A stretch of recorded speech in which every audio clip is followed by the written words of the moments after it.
दोस्तों नमस्कार। क्या यह सही है कि प्रधानमंत्री मोदी चुनाव के वक्त राष्ट्रवाद या राष्ट्रीय सुरक्षा का मसला बड़ा कर देते हैं और वो चुनाव जीत जाते हैं? क्या यह सही है कि इस देश में लोकतंत्र है ही नहीं, तमाम संस्थान सरकार के लिए काम करते हैं, यहां तक कि चुनाव आयोग भी सरकार के इशारे पर रहता है और संसद में विपक्ष को बोलने तक की इजाजत नहीं, तमाम केस उनके खिलाफ लगते हैं, सरकार की जांच एजेंसियां विपक्ष को घेरे रहती है, तो राहुल गांधी कहते हैं कि देश में लोकतंत्र नहीं तो चुनाव कैसे जीतेंगे? क्या वाकई इस देश के भीतर में चुनावी लोकतंत्र उस राजनीति के दायरे में आकर फंस चुका है जहां एक तरफ सत्ता द्वारा राष्ट्रीय सुरक्षा और राष्ट्रवाद को पैदा करने का हुनर है और दूसरी तरफ कांग्रेस के पास लोकतंत्र है ही नहीं और इस देश के भीतर में चुनावी राजनीति में वह हिस्सा लेने से कतराती भी नहीं है और अपनी हर हार को लेकर ठीकरा वह सत्ता के मत्थे मर देती है कि दरअसल देश में लोकतंत्र है ही नहीं? क्या वाकई यही परिस्थिति है या इन सब से हटकर कांग्रेस के भीतर की सबसे बड़ी मुश्किल यह है कि उनके अपने नेताओं की साख नहीं है? और यही स्थिति एक वक्त बीजेपी के भीतर भी थी, उनके अपने नेताओं की साख नहीं थी।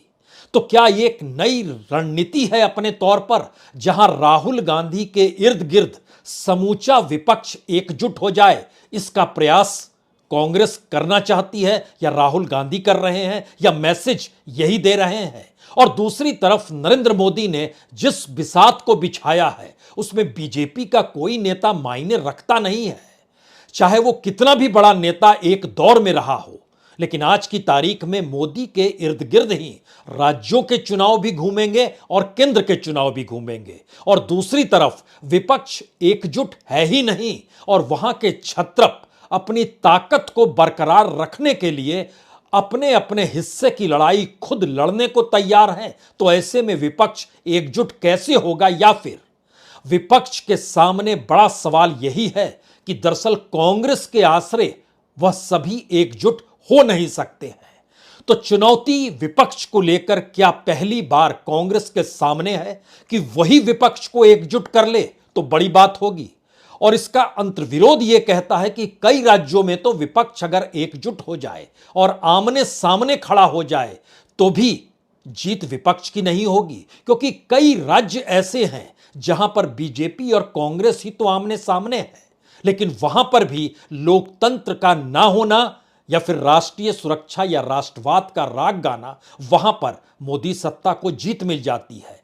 आज एक ऐसे परीक्षण की जरूरत है जिसमें जरूरी है कि राजनीतिक तौर पर कोई भी राजनीतिक दल अगर इस देश की चुनावी प्रक्रिया का हिस्सा बनता है, कोई भी राजनीतिक दल का सांसद अगर पार्लियामेंट में जाता है, कोई भी देश के भीतर के मुद्दों को लेकर सुप्रीम कोर्ट का दरवाजा खटखटाता है, तो दो तीन बातें साफ हो जानी चाहिए। चुनावी प्रक्रिया के भीतर जो हारते हैं और जो जीतते हैं उसमें क्या जनता का योगदान खत्म हो चला है? जो फैसला सुप्रीम कोर्ट से आता है उसमें क्या जजों की भूमिका खत्म हो चली है?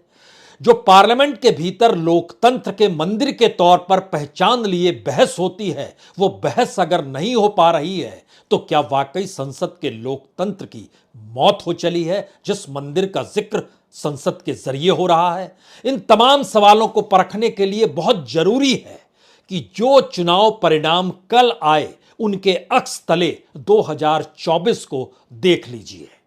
यह देखना इसलिए जरूरी है क्योंकि आपकी नजर सिर्फ नॉर्थ ईस्ट पर 3 राज्यों को लेकर थी, लेकिन एक क्षण के लिए सोचिए, ममता बनर्जी अपने गढ़ में उपचुनाव हार जाती है, वहां पर कांग्रेस जीत जाती है। महाराष्ट्र में अपने गढ़ में बीजेपी उपचुनाव हार जाती है, वहां पर कांग्रेस जीत जाती है। और जिस नॉर्थ ईस्ट में एक वक्त सिर्फ कांग्रेस का झंडा ही लहराता था, आज वहां से कांग्रेस गायब हो गई है। इसका मतलब क्या है और इस मतलब के भीतर का सच क्या है? हमें लगता है आज इसे परखने की जरूरत है। हो सकता है आपके जहन में कुछ सवाल हो कि दरअसल देश के प्रधानमंत्री जितनी मेहनत करते हुए दिखाई देते हैं, जितनी रैलियां वो करते हैं, जितनी यात्राएं वो करती हैं, चुनावी राज्य के भीतर में उसमें यात्राओं की फेरिस्त धीरे धीरे उनकी लोकप्रियता को बढ़ाती है। दूसरा सच उसी के साथ जुड़ता है कि जो क्षेत्रीय तौर पर नेताओं की मौजूदगी होती है वह धीरे धीरे गायब हो जाती है और छोटे छोटे राज्यों के चुनाव भी दरअसल रेंगने लगते हैं प्रधानमंत्री मोदी के चेहरे के इर्द गिर्द। अब यहां पर एक क्षण के लिए दूसरी परिस्थिति लेकर आते हैं, जिसमें महाराष्ट्र के जिस इलाके से बीजेपी हारी है वहां 28 वर्षों से बीजेपी का कब्जा था। विधायक की मौत के बाद वहां चुनाव हुआ और कांग्रेस जीत गई। यह कौन सी स्थिति है? और जिस ममता बनर्जी को लेकर पूरा का पूरा वामपंथ और कांग्रेस हो एक साथ खड़े हैं, और मौजूदा वक्त में जब जानकारी यह आ रही है कि अब पंचायत के जो चुनाव होने हैं उसमें बीजेपी, वामपंथी और कांग्रेस एक साथ मिल रहे हैं और इनके नेता कहते हैं कि दरअसल गांव-गांव या लोकल स्तर पर ऐसा होता है तो इसमें हम लोग कहीं कुछ रोक टोक नहीं सकते हैं। ध्यान से सुनिए, पंचायत चुनाव में वामपंथी, कांग्रेस और बीजेपी या आरएसएस भी एक साथ ममता बनर्जी के। केरल के भीतर कांग्रेस और वामपंथी आमने सामने। त्रिपुरा में एक वक्त जब वहां पर वामपंथियों की सरकार थी, ना जाने कांग्रेस का कितना कैडर उस दौर में मारा गया, लेकिन इस चुनाव में दोनों एक साथ खड़े थे। कांग्रेस से निकले हुए शख्स एक क्षेत्रीय पार्टी बनाते हैं और वो कांग्रेस से कई गुना ज्यादा ताकत के साथ जीत जाते हैं। यह त्रिपुरा का किस्सा है। इसका मतलब क्या है? कांग्रेस के भीतर से लोगों का निकलना क्यों जारी रहता है, और जब वो निकलते हैं तो कहीं ज्यादा बड़ी ताकत के साथ राजनीतिक हैसियत क्यों पा लेते हैं? तो क्या कांग्रेस एक मंच है जहां पर इस देश की जनता के भीतर कांग्रेस का नाम और उसका चुनाव चिन्ह मायने रखता है, और उस मंच का उपयोग करने के लिए बीजेपी के साथ अगर नहीं जा पाए तो कांग्रेस के साथ आकर खड़े हो जाइए, क्योंकि वह राष्ट्रीय पार्टी के तौर पर उसकी पहचान आज से नहीं है, 1885 से है, यानी आजादी से पहले के संघर्ष के साथ जुड़ी हुई है। यहां पर सवाल विचारधारा का भी आ सकता है। तो क्या ये वैसी विचारधारा है जिसमें कांग्रेस की विचारधारा राज्यों के भीतर शिवसेना के साथ हाथ मिला सकती है, पार्टी छोड़कर गए शरद पवार के साथ हाथ मिला सकती है, वो झारखंड मुक्ति मोर्चा के साथ भी हाथ मिला सकती है जिसने घूसखोरी कांड की और पीवी नरसिम्हा राव की सरकार बच गई। उसके ऊपर क्या वाकई कोई फर्क नहीं पड़ता है कि वह वामपंथियों के साथ भी हाथ मिला लेती है, और जो कि ममता बनर्जी उनसे निकल कर गई और अपनी सत्ता को बना लिया, उसको चुनौती देने के लिए वह वामपंथियों के साथ है। 3 लोग ऐसे हैं इस राज्य देश के भीतर में जो कांग्रेस से निकले और अपनी अपनी पार्टियों को बनाकर उसने अब सत्ता भी पाई। उसमें ममता बनर्जी और जगन रेड्डी तो नाम सामने है, शरद पवार भी उतने ही ताकतवर थे। तो कांग्रेस के भीतर का संकट और चुनावी प्रक्रिया में राजनीतिक दलों के भीतर विपक्ष की भूमिका, जरा आइए राज्यवार चीजों को परखने की जरूरत है। क्योंकि याद कीजिए 2003 में जब ममता बनर्जी विपक्ष में हुआ करती थी, उस वक्त उन्होंने कहा था कि अगर लाल आतंक को हराना है तो उन्होंने आरएसएस से कहा था कि आप अगर 1% भी हमारी मदद कर देंगे तो फिर हम लाल आतंक को हरा देंगे। और विपक्ष में रहने वाली ममता बनर्जी को मदद मिली। वह उस वक्त अटल बिहारी वाजपेयी सरकार के साथ भी खड़ी हो गई थी, और इस पूरी प्रक्रिया के भीतर में वह चुनाव जीती और सामने आकर खड़ी हो गई, और फिर उसके बाद आरएसएस पर निशाना भी बांधा और फिर साथ में भी लेने की स्थिति आ गई। विचारधारा मैटर नहीं करती है, पहला सवाल। दूसरा सवाल, जो जानकारी आ रही है कि वहां पंचायत चुनाव जो अप्रैल मई में होने हैं वो पार्टी सिंबल पर लड़े जाते हैं, लेकिन ममता बनर्जी की पार्टी का खौफ कैडर स्तर पे कितना रहता है और इतनी हिंसा होती है कि पिछले पंचायत चुनाव जो 2018 में हुए थे उसमें 15 लोगों की मौत हो गई थी, 50 से ज्यादा घायल हो गए थे, 34% सीट यूं ही जीत ली थी टीएमसी ने। तो आतंक से आतंक का शिफ्ट होना, सत्ता का मिजाज बदलता नहीं है। तो ऐसे में विपक्ष की एकजुटता अगर पंचायत चुनाव पर होती है तो राष्ट्रीय तौर पर क्यों नहीं होती है? अब यहां से लौटिए दोबारा, जब आप आते हैं कि दरअसल क्या हुआ त्रिपुरा, मेघालय और नागालैंड। नागालैंड का जिक्र यहां इसलिए जरूरी है कि कांग्रेस यहां एक भी सीट नहीं पा पाई। अब आप कल्पना कीजिए, कांग्रेस कोई आज की पार्टी तो नहीं और नागालैंड में उसकी सत्ता नहीं रही, ऐसा भी नहीं है। और लोकसभा के भीतर भी उसकी एक व्यक्ति की मौजूदगी है सांसद के तौर पर जो नजर आता है। अब यहां पर सवाल है, नहीं वहां पर एक ही सीट है, वो एनडीपीपी के पास है। वहां मेघालय में कांग्रेस के पास एक सीट जरूर है जहां पर वो सत्ता में नहीं आ पाई, लेकिन नागालैंड के भीतर 3.5% वोट मिलते हैं कांग्रेस को। और अब कल्पना कीजिए, कल की बनी हुई पार्टी का हम जिक्र नहीं कर रहे, एनसीपी जो शरद पवार की है, वो वहां से उछल के जाती है और उसको 3 गुना ज्यादा वोट मिलते हैं, 9.56%। यानी 9 सीटें भी जीत लेती है, 7 सीट जीत लेती है और विपक्ष के तौर पर उसकी मौजूदगी हो जाती है। थोड़ी देर के लिए इसको भी छोड़ दीजिए, नीतीश कुमार जो प्रयास करते हैं और बार बार जिक्र कर रहे हैं कांग्रेस से कि साथ लड़िए, वह नीतीश कुमार भी अपने तौर पर, उनकी पार्टी भी जाकर नागालैंड में चुनाव लड़ती है और वह कांग्रेस के लगभग बराबर वोट पाती है। 3.25% जनता दल यूनाइटेड को वोट मिलते हैं और उनका एक उम्मीदवार जीत भी जाता है। कांग्रेस का तो एक भी उम्मीदवार नहीं जीता। यह कौन सी परिस्थिति है। और इतना ही नहीं, आरपीआई अठावले, इनके 2 लोग जीत जाते हैं। लोक जनशक्ति पार्टी रामविलास के नाम पर जो बेटे ने खड़ी की है, उसको भी 2 सीट मिलती है और उसको 8.5% से ज्यादा वोट मिलते हैं। मैसेज क्या है? मैसेज है कि किसी पार्टी की साख अगर खत्म होती है तो उसको दोबारा खड़ा कर पाने के लिए नई सोच होनी चाहिए। पारंपरिक तरीके से चीजें नहीं चलेंगी। यह पहला मैसेज कांग्रेस के लिए कम से कम नागालैंड में खुले तौर पर उभर कर आता है। और इसके आगे जब आप चले जाते हैं, अगर आप त्रिपुरा की दृष्टि से आते हैं, तो वामपंथियों का सफाया होना, 24% वोट मिलना, बीजेपी को लगभग 39% वोट मिलना, कांग्रेस तो थी नहीं तो फिर भी मान लीजिए 8.5% वोट मिले क्योंकि वह वामपंथियों के साथ खड़ी थी। अब यहां पर सवाल है कि एक नई पार्टी जो खड़ी होती है, तिपरा मोथा पार्टी, अगर इसको 22% वोट मिलते हैं, 13 विधायक चुनाव जीत जाते हैं, तो यह कौन सी स्थिति है इस देश के भीतर में जो कि राजनीतिक गणित के आश्रय चलती है और उस गणित में माहिर कांग्रेस नहीं है क्या? क्या यह कहा जाए? या कांग्रेस के भीतर जो इस पार्टी को संभाले हुए हैं, टिपरा मोथा पार्टी जो राजा जी की पार्टी है, वह भी एक वक्त कांग्रेस के साथ ही थे और उनके भीतर भी यही सवाल है कि तमाम लोग कांग्रेस छोड़ देते हैं तो कांग्रेस को नए तरीके से मथेगा कौन? कांग्रेस की एक मुश्किल यहां पर पहले समझ लीजिए, उसके बाद 2024 की दिशा में बढ़ेंगे। जो कांग्रेस के भीतर नेताओं की पूरी लंबी कतार है जिन्होंने लंबे वक्त तक सत्ता संभाली है, उनकी साख इस देश की जनता के भीतर नहीं है। जो नए लोग निकल कर आते हैं वो चुनाव जीत जाते हैं, नए लोग ना जीते या उनकी हैसियत बड़ी ना हो, इसका प्रयास वो पुराने गुट और ताकतवर गुट अपने तौर पर करते रहते हैं। और इस अंतर्विरोध में राहुल गांधी जो अपने तौर पर कहते हैं हमें अनुभव भी चाहिए और युवा तेवर भी चाहिए, और इस कॉकटेल के भीतर डेमोक्रेसी का ऐसा हश्र पार्टी के भीतर होता है कि सब कुछ तबाह होने की स्थिति में आ जाते हैं, लेकिन बावजूद इसके मुस्कुराहट किसी चेहरे से नहीं जाती है और दूसरी तरफ माथे पर कोई शिकन भी नहीं आती है। कमाल की स्थिति यह बनती है क्योंकि त्रिपुरा के बाद अगर मेघालय की स्थिति को भी देखिए तो कांग्रेस को 13.5% भी, उस 13% वोट मिलते हैं और मेघालय के भीतर भी उनकी सत्ता रही है। और दूसरी तरफ बीजेपी जो धीरे धीरे बड़ी, मान लीजिए 9.5% वोट मिले, लेकिन वहां पर ममता बनर्जी आती हैं तो वह कांग्रेस से ज्यादा वोट ले लेती है, 13.78%, और उनके भी 5 लोग जीत जाते हैं। कांग्रेस आरोप लगाती है कि हमारे लोग उसमें चले गए तो वह जीत गए।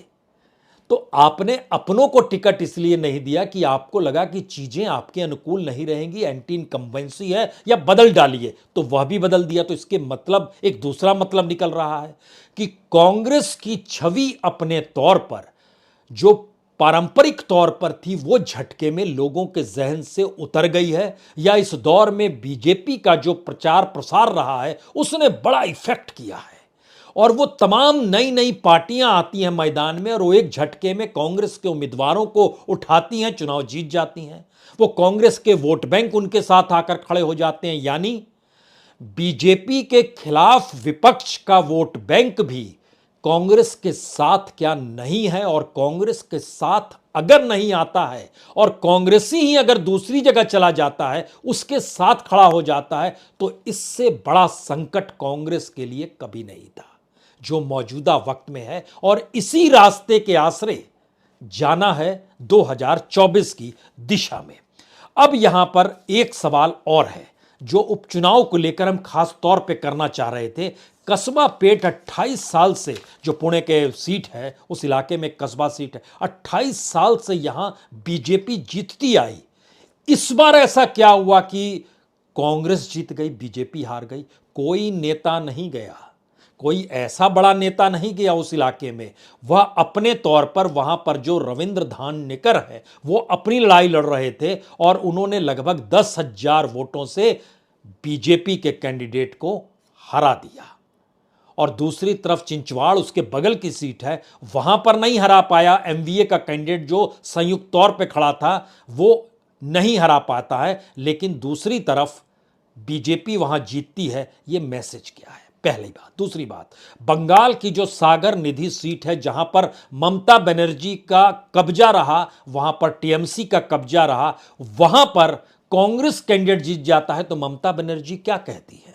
वो कहती है कि दरअसल अनैतिक समझौता था कांग्रेस, सीपीएम और बीजेपी में। अनैतिक समझौता त्रिपुरा में था, वहां नहीं जीत पाए। यहां पर उन्होंने तीनों को मिला दिया और कहा ये तीनों मिल गए तो मैं हार गई। मैसेज क्या है? मैसेज है कि अगर हार रहे हैं तो अनैतिक समझौता है, जीत रहे हैं तो हमारी ताकत है। अनैतिक समझौते के बावजूद भी हार रहे हैं तो अनैतिक समझौता ही हरा रहा है, जिता रहा है तो भी जिता रहा है। यानी वोटरों का कोई मतलब नहीं है इस देश के भीतर में। यह सवाल अब इसलिए बड़ा महत्वपूर्ण हो चला है कि अब इस परिस्थिति से निकलकर आप 2024 की दिशा में कदम बढ़ाइए। और जब आप कदम बढ़ाएंगे तो एक एक चीज समझने की कोशिश कीजिए कि ममता बनर्जी अपने बूते चुनाव लड़ना चाहती है, उनके पास कितने सांसद हैं? 22। नवीन पटनायक अपने बूते चुनाव लड़ना चाहते हैं, उनके पास कितने सांसद हैं? 12। जगन रेड्डी अपने बूते चुनाव लड़ना चाहते हैं, उनके पास कितने सांसद हैं? 22। चंद्रशेखर राव अपने बूते चुनाव लड़ना चाहते हैं, इनके पास कितने सांसद हैं? 9। इन चारों को मिलाइएगा तो ये 65 है। 65 सांसद इनके पास हैं और कांग्रेस के सांसद 50 हैं। अब सवाल यह है कि इन चार पांच राज्यों में, इसमें एक हमको लगता है जिक्र आपको झारखंड का भी कर दीजिए कि हेमंत सोरेन को भी ले आइए कि वह किस रूप में, उनके पास हालांकि एक ही सीट है, लेकिन बंगाल, उड़ीसा, आंध्र प्रदेश, तेलंगाना और झारखंड, यहां की 119 सीटों में से बीजेपी के सामने कांग्रेस नहीं है, लेकिन वह 41 सीट जीतती है। कांग्रेस सिर्फ 7 सीट जीतती है। 65 सीट छत्रपों के पास है। पहला मैसेज, छत्रपों की ताकत मायने रखती है, इसे समझना होगा 2024 के इर्द गिर्द भी। दूसरी स्थिति, जो गठबंधन की सियासत में ताकतवर बनते हैं इस दौर में, उसमें 3 राज्यों को लीजिए, बिहार, यूपी और महाराष्ट्र को।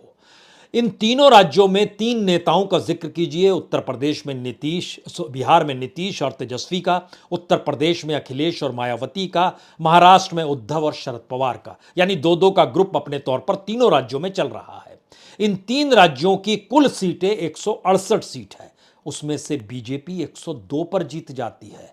दोनों साथ चल रहे हैं लेकिन उनको लाभ नहीं मिल रहा। यहां 102 सीट बीजेपी जीत गई और कांग्रेस सिर्फ 3 सीट जीत पाती है, एक यूपी में, एक बिहार में, एक महाराष्ट्र में।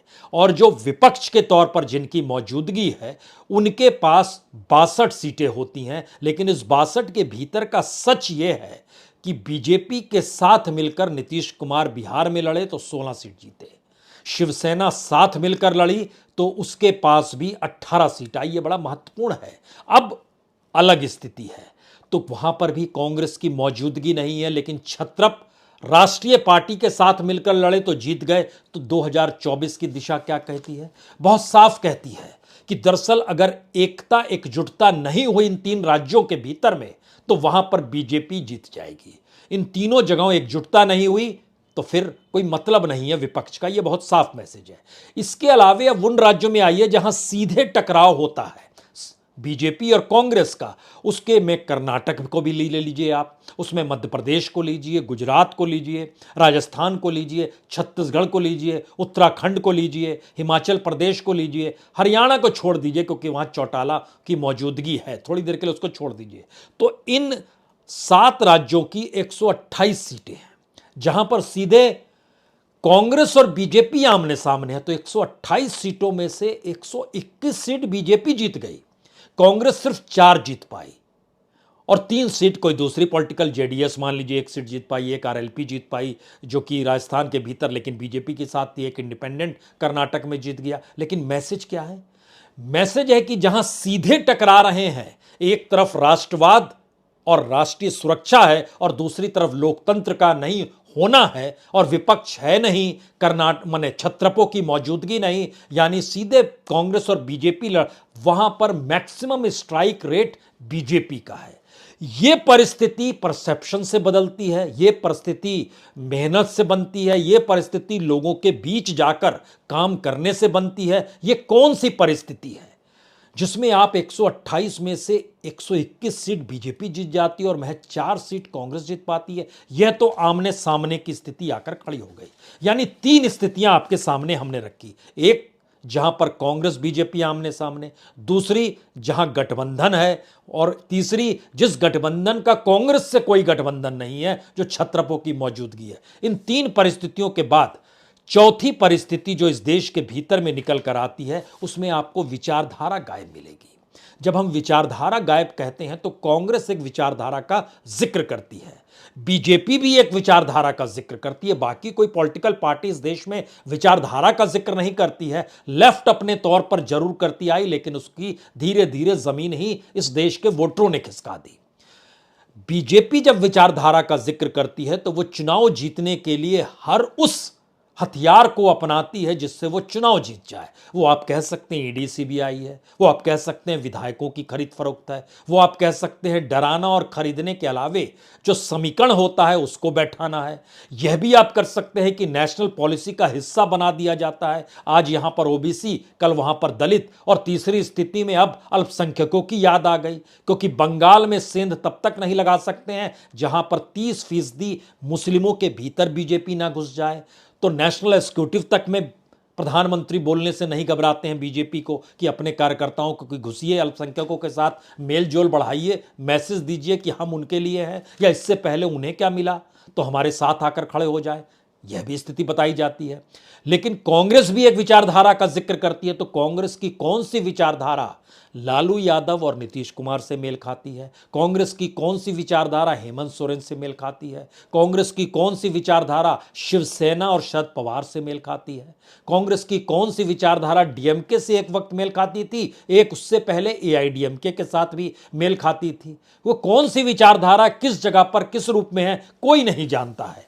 यानी चुनाव जीतने के लिए विचारधारा इस देश में मायने नहीं रखती है।